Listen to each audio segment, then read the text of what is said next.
Greetings, I am Tom Earl. On this week's episode, we talk living in legacy and breaking the curse with Khalisa Rae. Check it out. Woo!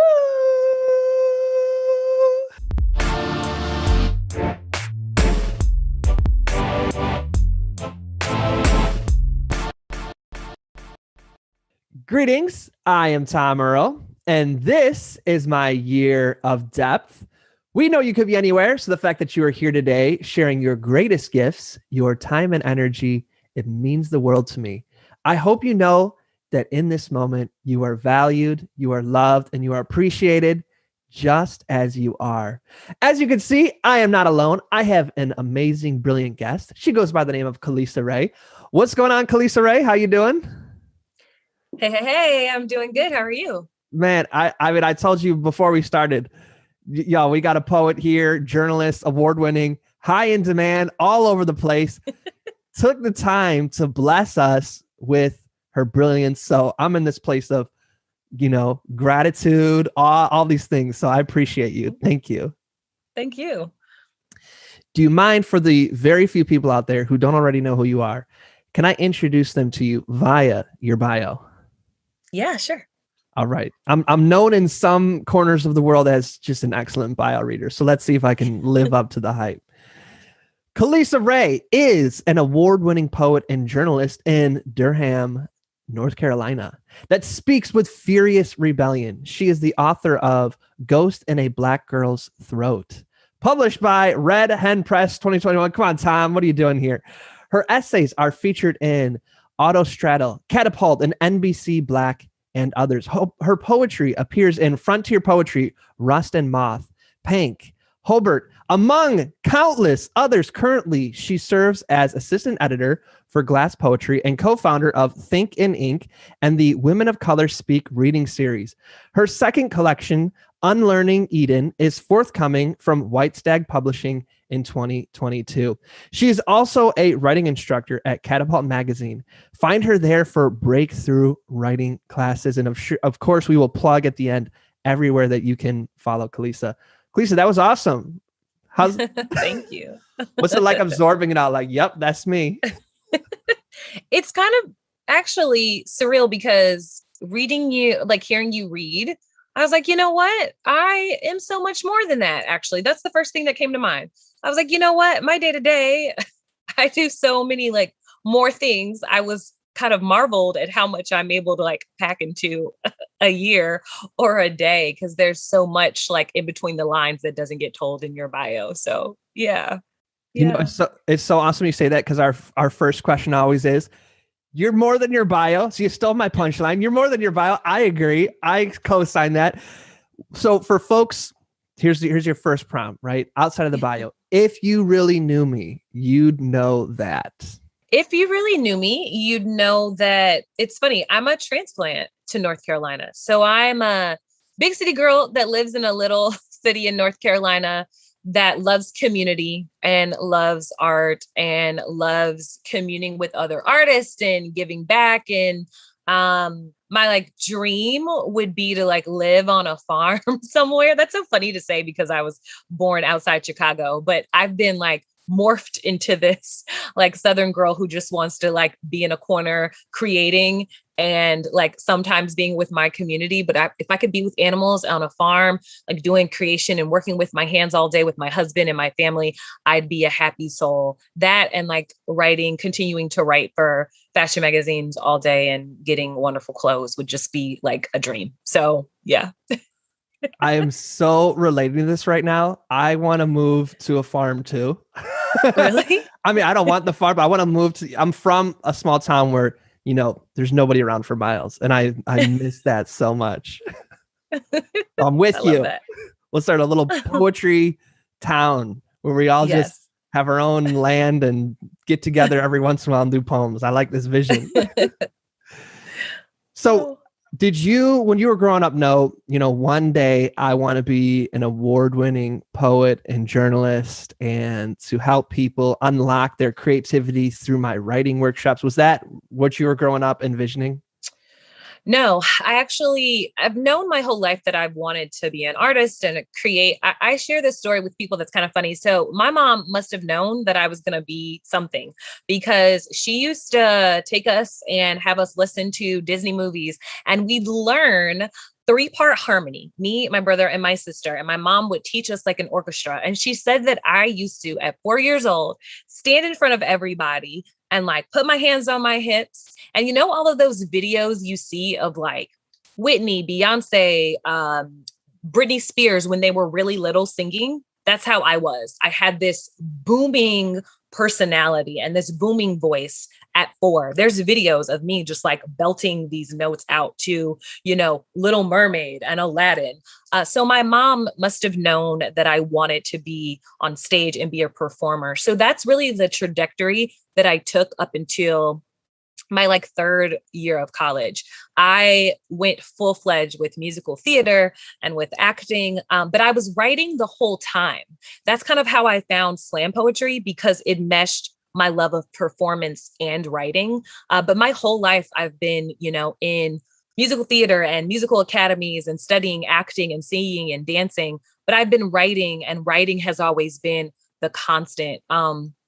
But I never knew the impact. I think slam was like the little tip of the iceberg. I saw the potential that slam poetry had to change people's minds and lives. And so that's when I really knew I wanted to do it full time. So, yeah. Well, we're going to start off deep right away. I got a little teary-eyed question and I can feel the tears in my eyes. Let's see if I can talk about it without getting choked up. You know, when you were sharing that you were like as a 4-year-old, your mom saw this light. You know what I mean? Yeah. Like now having a daughter and I see that light, my like just concern is like, I don't want anyone to take that away while knowing that society is set up to try to take that away from her.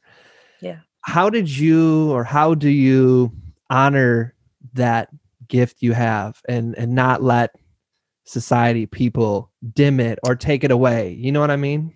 Yeah, I know what you mean. You know, much of my book talks about the light being stripped. And that makes me emotional too. You know, it makes me sad to think about how I was such a bright-eyed, bushy-tailed kid in Gary, Indiana that thought the world was my oyster. And then smack dab, you know, I go to, and not that things weren't rough, you know, like I was one of the only Black girls in my middle school. My mom sent me to private school. So I never actually went to school in the like impoverished area that I lived. My mom was like the Gilmore Girls mom. She was like, yo, I see this light and what I'm going to do is going to shield you for as long as I can. I'm going to send you to private school. And while she thought she was helping me, that actually gave me a rude awakening that the light will quickly be robbed. But I still had like a naivete to me. So I went off, you know, to high school and to college thinking that things were going to be awesome. And then, you know, we get my book, which is all about the Wilmington 1898 race massacre in Wilmington, North Carolina, and learning about that and the light literally being like stripped from me and me getting like a smack dad of like culture shock of, whoa, this is horrific. And why was I not taught this as a kid? And so I think that ironically, that light dimming was almost like a necessary evil. Like, I don't believe anything was by chance. I think that I was meant to like survive having to come back, as you say, from like having that veil being lifted from your eyes and you kind of like being diminished in a way made me who I am today and makes me a vessel to talk about triumph and victory. And so that's kind of how I look at, you know, my life. I choose to look at it like, yeah, I learned about the history of violence and racism when I came to the South. And what I did was I used that to make myself a vehicle to like be a change agent, you know, and to speak up about injustices. And so I think that's all you can do. You know, like I want that for my daughter. I don't want her to have to go through those things, but I'm going to teach her they're inevitable. So I want her to be a fighter and be a change agent. Yeah. Oh man, I really appreciate you going there with us. Of course. It brings up for me, I was hearing Brene Brown talk about this. The difference between trauma and challenges in life. no one should have to go through trauma. But she was saying, challenges and struggle and even pain outside of trauma is like good for us, that it allows us to become this bigger version of ourselves. Is that a little bit of what I'm hearing kind of you say? Yeah, I think you're also hearing me because I'm a person of faith too. So I think that that's what you're hearing. I think you're hearing me because I struggle with a lot of like mental health. And I was just talking to a Black friend of mine who is a creator. She's a musician that's like rising the charts right now, but she like started with me and now she's getting her fame. We were talking about being a Black woman living at many intersections it's hard to be. And sometimes you have to make a choice to look at life like I'm trauma filled. I've got mental health. I'm a survivor of abuse. I've, got all these different problems. The world is really messed up right now. How do I make it? How do I keep pushing? And we were talking about being people of faith. You sometimes the only thing that gets you through is looking at life like I just said it. I was meant to be a spokesperson and a leader and a change agent and a generational curse breaker. And I believe that. And so I think us as creators, we all are like, we all have that power. I think we're creators. And so I think that you can't survive as a Black woman in America or a Black queer person or anybody who lives at many intersections, I think, without leaning into that and leaning into, you know what, I'm going to choose to look at what happened to me as like just something else that I can use to help somebody else not make the same mistakes I did, but also to empower somebody else. So that's the way I choose to look at life, because if I didn't, I think that I would be in a depressive hole all day. I was talking to her about that. We were like, we have to view life in that way. Otherwise, we literally would not want to wake up, and keep pushing. And so I think that that's what you hear, somebody that's coming on the other side of really dealing with a lot of struggles about being here in this crazy messed up world we live in. And so, yeah, I'm choosing to choose life and to choose hope. Yeah. Whew, it's emotional for you, bringing up so many things for me. Maybe I'm just sensitive today. Or I loved when you said generational curse breaker. And it made me feel almost like, and tell me if I'm just you're way off base, Tom. Almost like it's such a gift, I think, to those who came before us to say, I have broken this curse, because everybody before us wanted to and was like trying to get us there, and now we finally did. What does that phrase bring up for you? It seemed like a very intentional choice.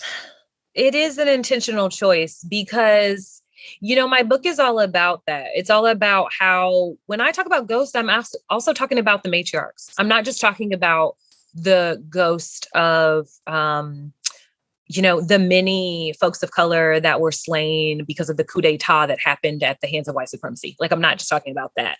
I'm also talking about ghosts in a healing way. I had to call upon my ancestors because I am in this illustrious, rich legacy of people that have come before me, folks that are not even my blood, that have fought and grinded to make this world a better place for me. And so I think, yeah, you're absolutely right that I've had to lean into that and say, yeah, my blood ancestors and those that are not my blood fought to break curses, to stop centuries of violence, both in like family and just in society. They fought. And so I am continuing a legacy. I was telling you about how I've been so moved by the show High on the Hog, because it talks a lot about history and legacy, and especially the legacy of the South. And I think it's so important to like know where you came from. I found out that even though I have no family here in the South, all my ancestors in my family originated here. And so I think that knowing that makes me want to continue to be a curse breaker, because I know what they started and I know what I need to continue. And so it just, like I said, it keeps me pushing. It gives me a reason for waking up and keeping pushing. So, yeah. if you don't mind me asking, how did you construct the faith, the worldview, the inner philosophy that you were talking about earlier, that I need to have this to survive, to thrive? What was that process like? Because I'm imagining it was at a very intentional process.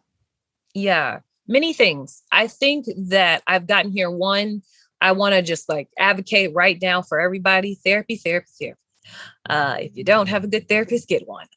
So I think that therapy and healing, right? So a friend of mine here, she's a creator too. She's a dancer. And she also talks about how being a Black woman at many intersections is living daily with like multiple forms of trauma. And so if you don't have some type of like healing set in place, you're fractured at all times. And so I think that healing is the thing that keeps me whole. Therapy is the thing that keeps me whole. And it gives me that worldview.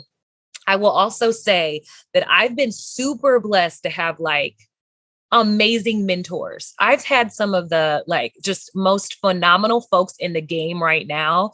Some authors that we know and love randomly will just show up for me and reach out to me. And I don't know what I did to deserve that. But I've just been blessed to have these amazing mentors, both in the slam world, the literary world, the art world.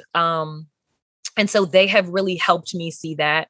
And then I'll be honest, having the mother that I did, and also her introducing me to these like powerhouse writers as we talk about our ancestors, Toni Morrison, and thinking about Gwendolyn Brooks and Lucille Clifton, and thinking about the way they viewed the world. If you ever hear Toni talk or Maya talk, they are so powerful when they speak. If you just like look, like, I don't know if you've seen that video of Toni being asked, like, why do you write like only Black stories?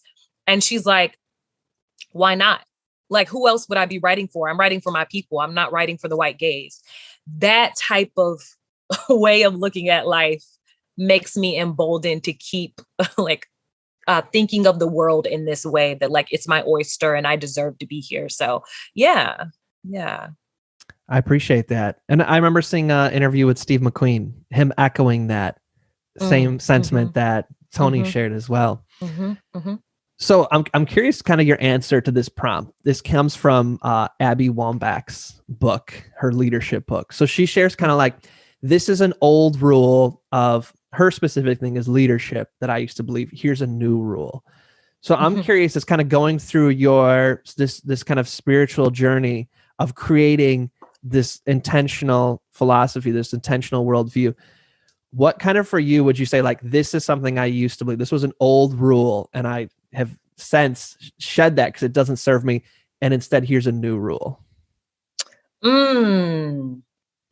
That's such a good question.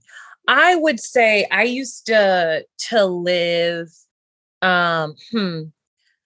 what's interesting is the story that I was sharing with you about just like all the things that I learned when I was going through maturation. And there was a moment when I was at one college in North Carolina, and literally, I have a poem about this that won the Bright Wings poetry competition.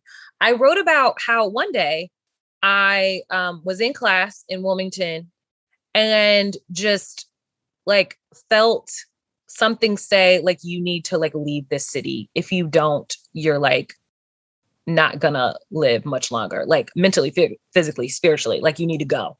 It was like, run. And as luck would have it, my professor claimed that like I had an F paper when it wasn't. She had claimed that I had like cheated and like changed my grade, and I had to like contest that and go to like college court.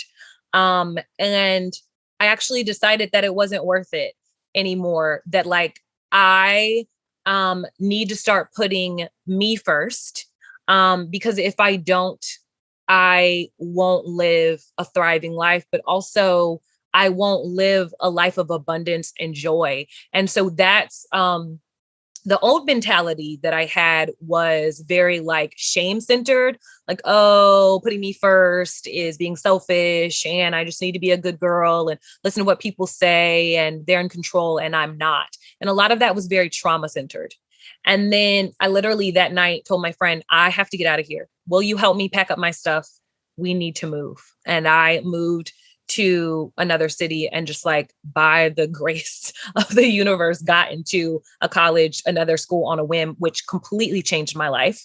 But that was my new mentality. My new mentality was the person that I listened to, this amazing podcast always says, you first and them second when it comes to your joy and your abundance. And so that is the new mentality that I had to have. Because I literally in Wilmington, like we talk about the ghost, I felt like I was dying there. The racism, the bigotry, the sexism was so heavy. I could not survive. And so that new mentality ushered me into this like new phase of life. So yeah. Thank you again for sharing that with us. We really appreciate that. Before we dive into this next segment, just want to co-sign the power of therapy as well. Since you shared that, I've since connected with a new therapist. She's amazing. So I just want to co-sign that for sure. You have shared a couple of times about your book, about your poetry. Folks are right now like, Tom, when are you going to ask? So let's ask, would you be willing to share with us one of your poems? Sure, of course. So this is Ghost in a Black Girl's Throat, my debut full-length collection. So excited to share work from that. We can, you know what? We can keep on a similar theme. I'm going to perform livestock for you. Tom, do you want me to read one piece or two? Is whatever's moving you, whatever you're feeling. Awesome. We're going to kick it off with livestock. When they come for me, I am neither girl nor boy. I am neither clam nor cock. I have neither hooves nor snout, but I do have claws. I can grunt and growl and show my teeth. I do not need wings to create a windstorm. I do not need talons to break skin. I can snarl and scrape. I can unhinge my jaw to fit a head twice the size of mine inside. I can be razor-backed and spiked edge when he tries to skin me, unscale my silvery back, debone my brazen hen hide. I will be foul-mouthed and crooked-necked. I will be the chicken head they knew me to be if it will save my life. When he comes for me, I will remember the coop, how they gathered the foul girl up by the feet with warm hands and cooing, how her brown hung low when they entered her into the guillotine and severed her head, how they plucked her body until it was bare. I will remember the blood and what happens when they want to make you food, girl. Yes. Did you want to do one or two? I can do another one. I'll end on a lighter note. I love that piece. It talks about my fighter spirit. But I'm gonna just do this final piece actually about another subject that we just talked about. I wrote this for Raven Simone. I was told that I looked like her my whole life. So I wrote this piece because I heard, I don't know, Tom, if you saw her interview with Oprah when she talked about how she wasn't Black or like African-American, she didn't identify with that. And that really just was very unsettling for me. So I wrote this poem to her. It's called American Made.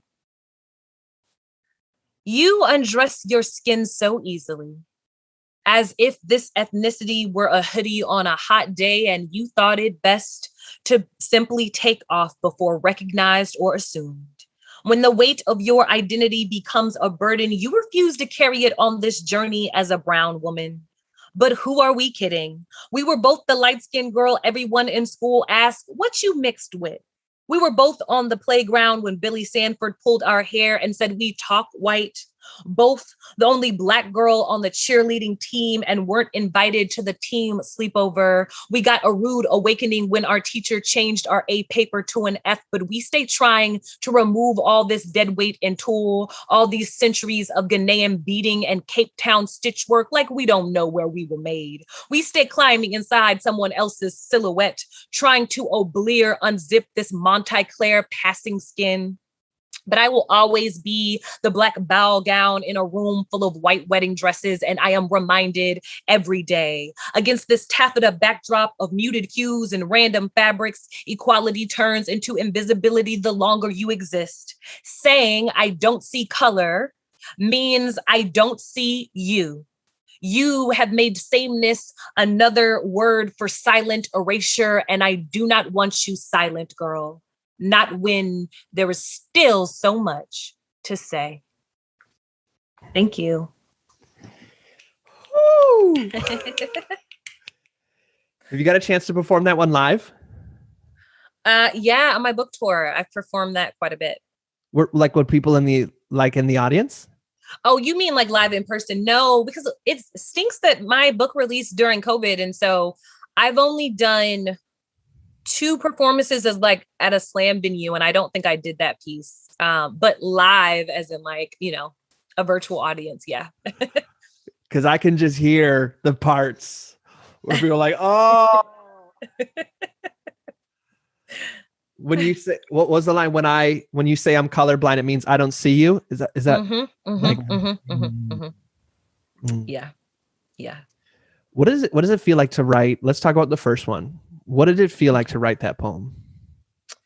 Safia, you know her. Safia Helio has this line in her book, and Fatima Asghar has a line and a part of the title that has that first phrase in my poem, when they come for me or when they come for us. I think that's the title of Fatima Asghar's book.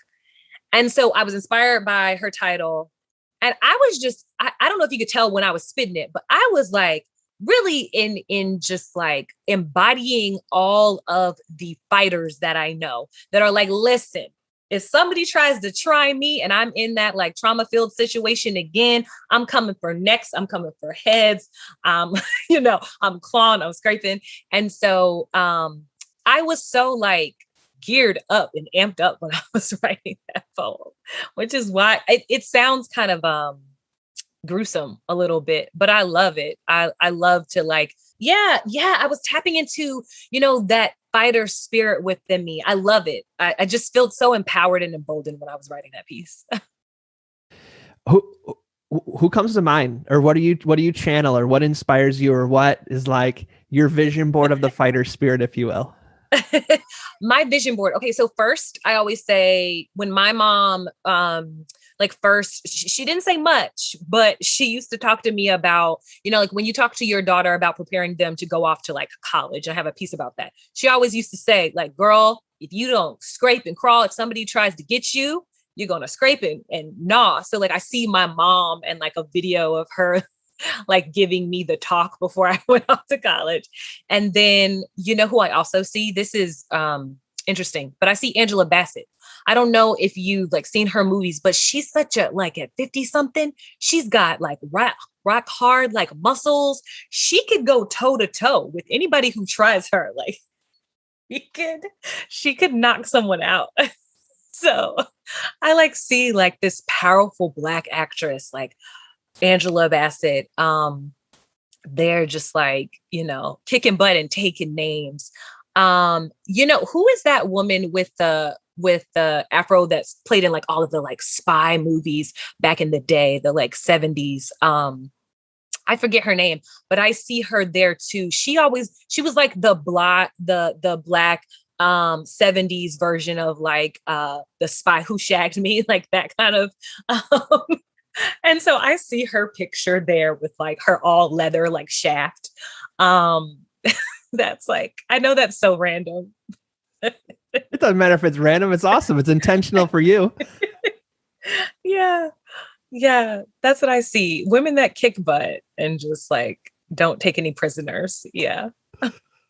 This is fun. This is a fun exercise. What about when you're reading it?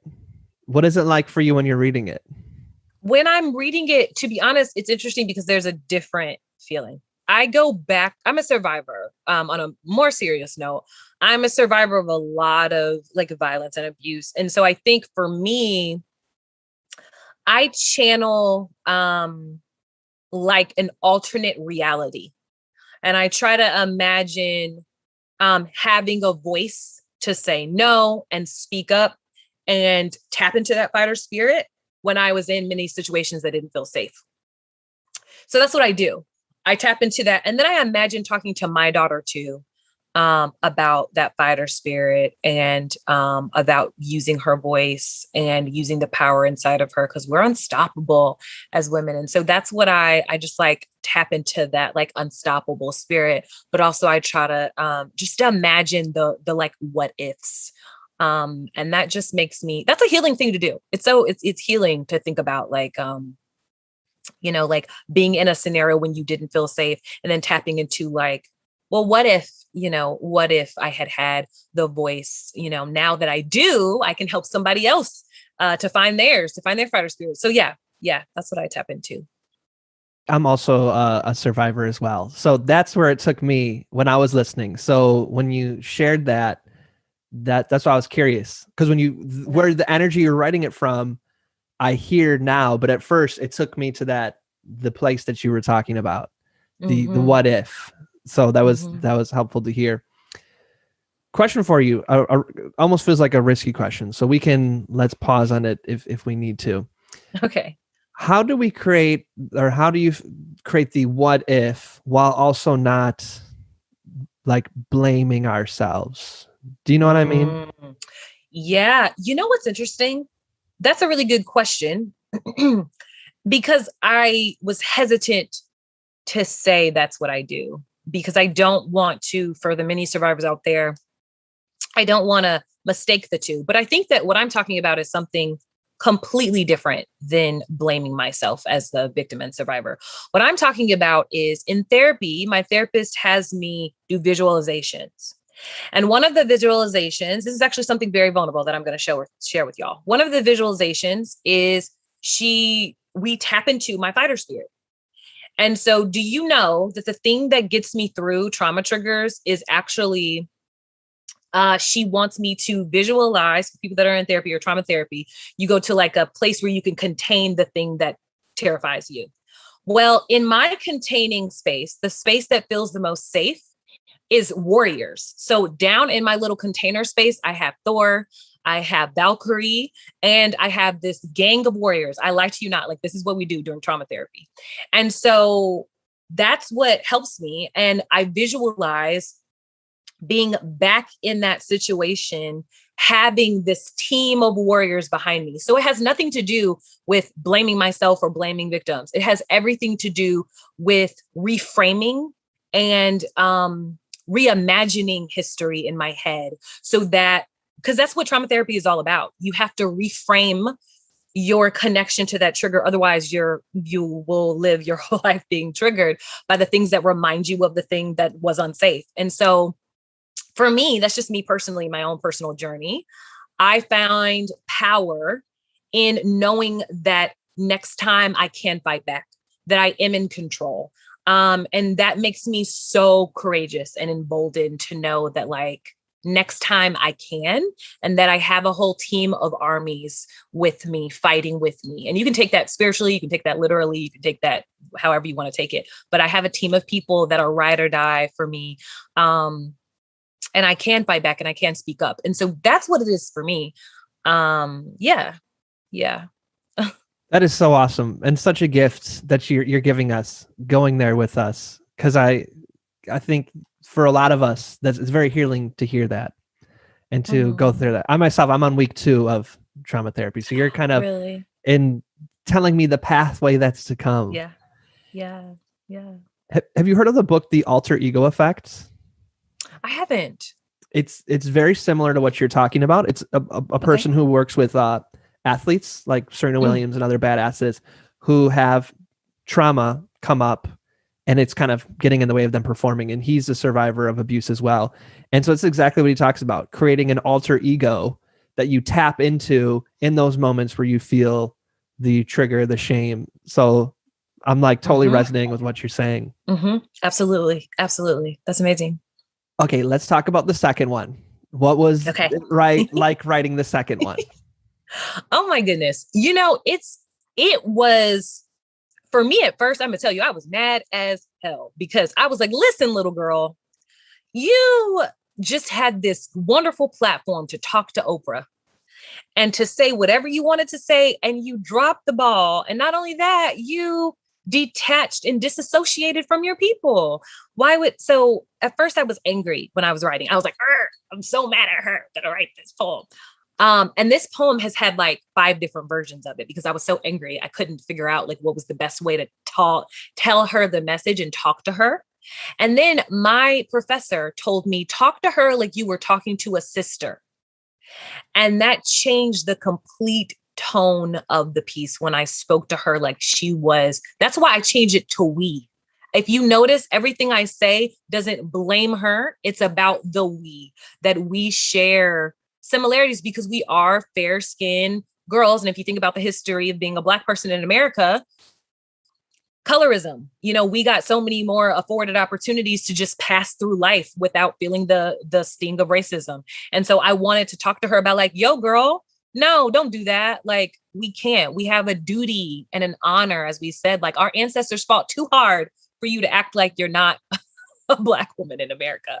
So yeah, I was mad at first, but then I saw community with her, that I saw, I know what it feels like, and I know what it feels like when you're the only Black girl in school. And it's easy to be like, to hold your head down and be like, I'm not who I am. And I just want to deny my ancestral legacy and my heritage and my race. It's easy to do that. But I wanted, at the end of the poem, my goal was to say, I see you, but no, we've got to do better. Like, I feel you, I see you, but we got to, because me and her have the same,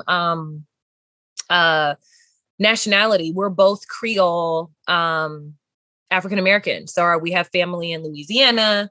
Our people come from Africa and from France. And so I share a camaraderie with her. And so I wanted to tell her that I see her. So yeah. Yeah, that was I felt the tone shift. And by the end, like if I had to give like one word to describe, I heard like empathy. It felt, I understand where you're coming from. And then I would say the second word I heard would be like accountability. Would you agree? Yes, absolutely. What's it then? Same question. What's it like when you're reading it? What are the feelings that come up for you while you're reading it? When I'm reading it, I'm talking to her like she's my homegirl. For me, it's like we're friends. Yeah, I met her. And so, like I said, I used to want to be an actress. This is a story for another day, but I had the honor and the privilege of spending time in LA for a long time. And I actually met her, and I met the whole cast of her show. And so I visualized that like we were homegirls sitting around with some wine, kicking it. And I was saying this to her, like, yeah, I get it. I was there too on the playground. They made fun of us, called us, Oreo, all these names that they made for Black girls back then. But no, girl, like that's what I feel when I'm reading it.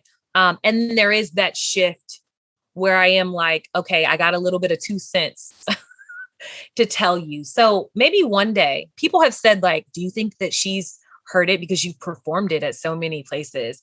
I'm imagining when I read it that one day, like, she'll hear it. So yeah. And then what do you imagine happens? That she asks questions. I want her to ask questions, to like to seek out more, information. I want her to think. I want her to think how what she did, it affected me and like millions of other girls, young Black girls that heard that. Cause I'm not the only one. Like I looked at the comments, to her interview. There were thousands, millions of people that were like really upset about it. But I want her to ask questions and to think and to hopefully change, her mindset. She may have, I will say, you never know who may have had this similar comment to her, because I saw her on the Disney Channel and she now identifies as a Black queer woman. So she's shifted. So you never know, maybe words do, have affected her, because yeah. So we've gotten to hear 2 poems now from the book, amazing poems. Let's get to hear a little bit about, if you're able to share kind of the origin story of the book. What can you kind of give us of the background story, the behind the scenes, if you will? Oh my goodness. I'm actually really excited to share this because my origin story of my book is actually really cool. So I am a, young budding writing student at Queen's University in Charlotte, North Carolina. And who do I see when I walk into orientation? None other than the notable, the illustrious, the world-renowned Claudia Rankin. And I see Ada Limon there. And okay, so I'm not gonna lie. I had already seen Ada's name on the little brochure when you get accepted into your master's program. So like I cheated. I knew that like Ada was gonna be there, but I did not know Claudia Rankin was gonna be there. So I see her and I like almost faint. And all my cohorts are like, oh my gosh, you didn't know? So we start on our fast forward to my senior year. We start on our thesis project and they ask, what is it like if you could write one book, no other publications, just this one book, what would you want it to be about? And of course, I wanted to talk about the most impactful incident that has ever happened to me, which is moving to the wild South and having a culture shock as a Chicago girl, trying to figure out what the heck is going on in this small podunk Southern town. And why does it feel like we're back in the 1900s? And so when you go to the town, people say that there's something eerie. They always talk about it being haunted. And in class, it clicked for me. That's what I need to write about. Now, of course, the title didn't come till later. We were talking about Safia O'Hilio, and I had the honor and privilege of being her student, actually, many years later. And that's where the title came from. But the book originated in class with Claudia Rankin and Ada Limon. They were my professors. I am the luckiest poet, I say, because I got to study under them and they helped me craft this book. So again, I said to myself, if I don't write another poem, you're going to get all of the poems about my experience as a Black woman, not only being hit over the head by racism, but with sexism and bigotry and feeling alone and me having to call upon the matriarchs. But also I got to the city and it wasn't until I was an adult did I learn that I had past trauma. I had this thing where I was an adult and then I learned that I was a survivor. I had repressed all of those memories. So it's kind of really cool to think about. They gave me permission. They gave me the freedom to write this book by pushing me to say, if nobody else hears your words, what do you want to leave with them? And that's how this was crafted. So yeah. For the few folks out there who don't know the geniuses you're name dropping, what do you want to share with them? So Claudia, many of you will know her books. Her book is, the award-winning Citizen that people say is the guidebook to the Black Lives Matter movement. Many people call it that. They say that it's what originated a lot of the studying of the history of racism and activism in America. It's called Citizen. And then she has a new book that's all about racism in America. They're poems and stories, and it's called, I think, Last of Us. I forget the full title.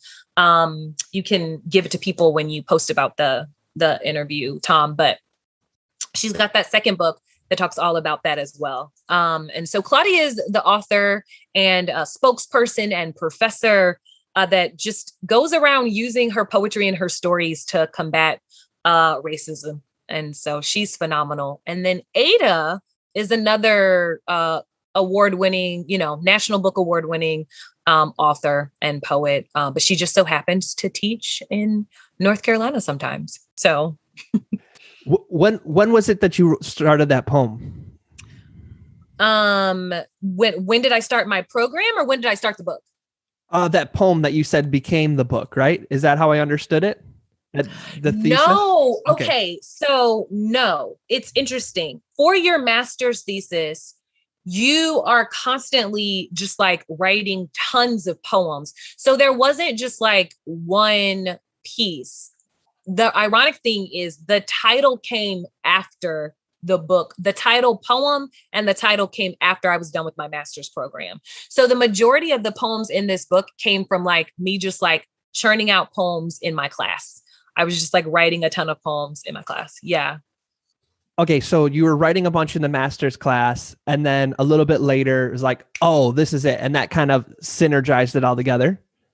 Yes, exactly. So I took a class with just another phenomenal poet, Safia Helio, and I was in New York in her class.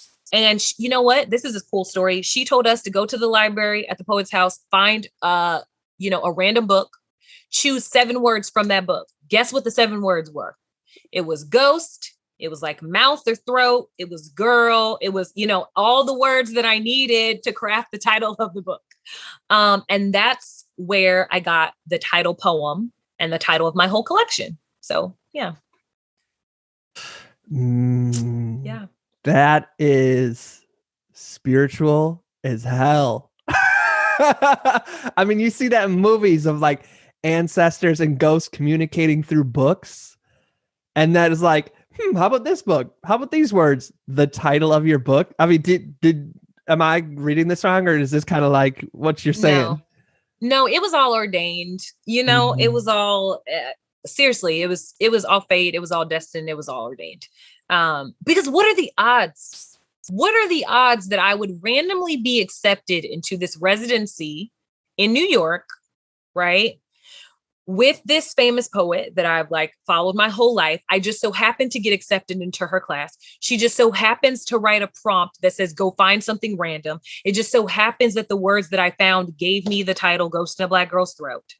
Like, what are the odds there's no coincidence. There is no coincidence. So, yeah. What does it feel like knowing that you had such a direct communication from God, from those who are on this journey with you?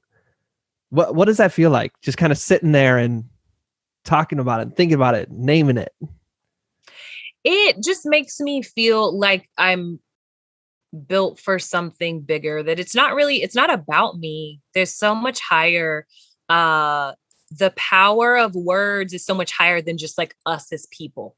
Like I think a lot of us as creators kind of look at it on a service level, like, yes, I'm creating and I'm getting out into the world and I'm publishing and I'm like me. It doesn't have, I really don't think the reason why we're giving these gifts has anything to do with us. It's so much bigger than us. The purpose of this gift is like, for me, I think that it's world changing. Us as poets and artists and writers have like world changing abilities. And so I think that's what it is for me. There has to be a reason why all of those things that seem spooky and scary, there has to be a reason why they came together. Because even the way that my book got published, I was randomly at a conference at AWP and this dude says, hey, come here to my table. He's like, what are you working on? I tell him who my professors were. He was like, send me your book. And I don't even know this dude. And I wait 6 months and I call him. I'm like, hey, you told me to send me my book. And he was like, oh yeah, I forgot to tell you, 2 big publishers want your book. I'm an acquisitioner. And I was like, what? Like, what? So like, I'm just testifying right now at this point. I'll tell you, I could throw something because these are all testimonies of like, Yeah.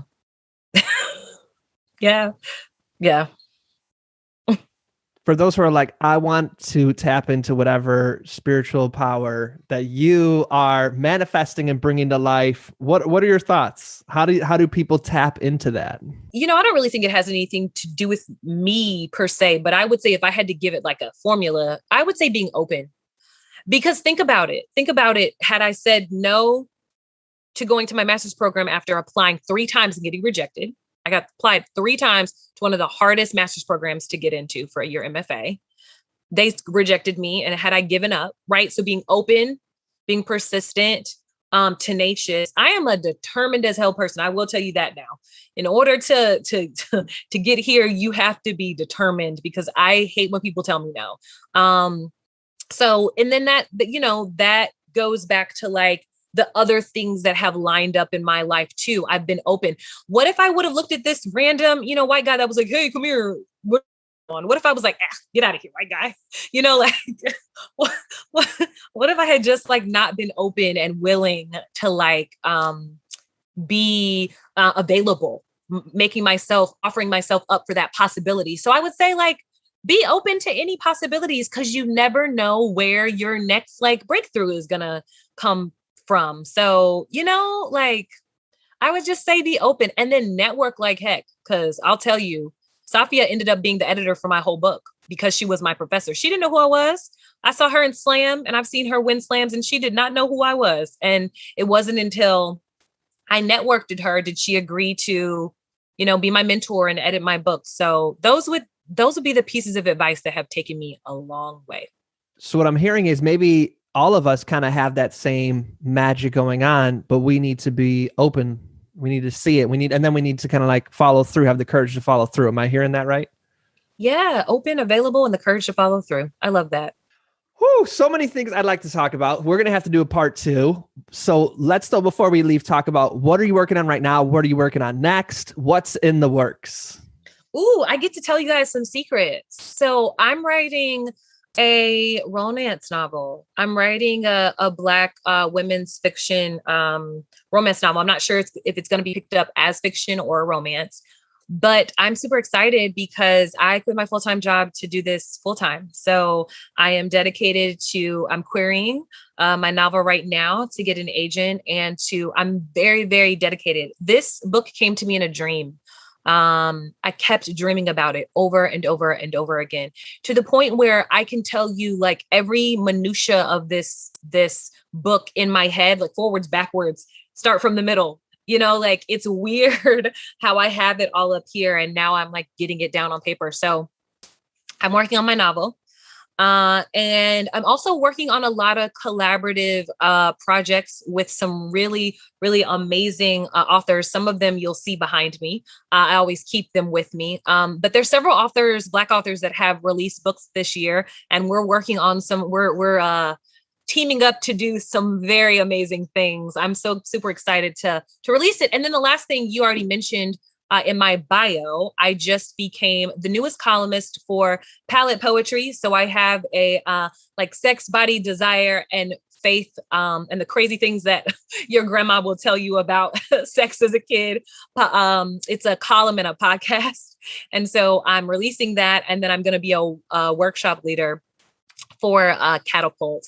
So lots of fun things on top of like, of course, writing for magazines on the side. But yeah, lots of really cool things happening. And you mentioned you're looking for folks who are like, I want to be your agent, your publisher. What was the thing for folks who are like, I want to be that? What was I'm querying agents. So if you want to see chapters, if you want my proposal, I can definitely send that to you. But yeah, I'm querying because it's going to be good, y'all. It's going to be good. It's a Southern romance novel. Mm-hmm. So for folks who want to, do that, or they want to buy your book, or they want to take your writing workshop, or they want to read your columns, or they want to read your poetry, or they want to see your inspiring Instagram posts, where's like the central hub? Where's the one place they can go to kind of branch out from there? Yeah. So the best thing to do is to go to my website, KhalisaRae.com, or to follow me on Twitter. People say that I'm a hoot on Twitter. So you can definitely go to KhalisaRae.com, or you can go to @KLisaRae. And of course, the spelling will be on all the advertisements for this podcast. But yeah, it's KHALISA. So yeah. And for folks who are on the go, show notes for everything today, it's tomearl.me/KR, tomearl.me/KR. You can find all of the notes for that. Khalisa, this has been awesome. This is kind of like why I wanted to do podcasts. And I've done about 320 podcasts to date. And sometimes I'm like, it's just like pushing something uphill. This was like flying. This is exactly why I want to do podcasts, to have the conversations we had today. And it's all because you were willing to be open, honest, vulnerable, courageous, creative, all here with us today. So what a gift you offered us. And I want to thank you for that. So thank you from the bottom of my heart and everybody listening. I appreciate you. Thank you. I appreciate you. Oh, this has been amazing. This has been so amazing. And the way we like to end, this is our closing ritual, is for you to share an invitation with those who are listening. So what would you like to invite people to do, to be, to evolve into, to consider, to think about? What's your invitation? I think after we talked just about openness and healing, I want to invite people to put that first. That they deserve to put their healing first, to put their joy first, to put their abundance first, They deserve that. And I invite them to come out on the other side of Phoenix, rising amidst the ashes. So, yeah. That's wonderful. That's wonderful. Thank you once again, Khalisa, and everybody go out and get her book, all those things, share the love, share the support. Let's show up as a community and show our gratitude. And to all of those as listening, as always, we're wishing you peace and blessings. Thank you. One more thing. I'd love to continue the conversation. Feel free to join me at tomearl.com/join. Subscribe below, or let's connect on social media. Tom Earl Artist. Thanks again for watching.